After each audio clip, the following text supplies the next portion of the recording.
মৃত্যুর আগে লেখা আবু সাঈদের ফেসবুক স্ট্যাটাস। তিনি লিখেন, স্যার, এই মুহূর্তে আপনাকে ভীষণ দরকার। স্যার, আপনার সমসাময়িক সময়ে যারা ছিল সবাই তো মরে গেছে, কিন্তু আপনি মরেও অমর।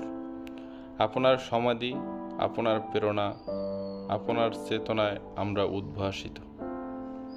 আবু সাঈদ আরও লিখেছেন, প্রজন্মে যারা আছেন আপনারাও প্রকৃতির নিয়মে একসময় মারা যাবেন, কিন্তু যতদিন বেঁচে আছেন মেরুদণ্ড নিয়ে বাঁচুন, ন্যায্য দাবিতে সমর্থন জানান, রাস্তায় নামুন, শিক্ষার্থীদের ঢাল হয়ে দাঁড়ান।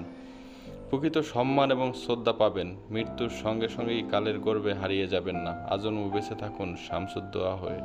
স্ট্যাটাসের শেষে আবু সাঈদ জুড়ে দেন এই বাক্যটা, অন্তত একজন শামসুজ্জোহা হয়ে মরে যাওয়াটা অনেক বেশি আনন্দের, সম্মানের আর গর্বের।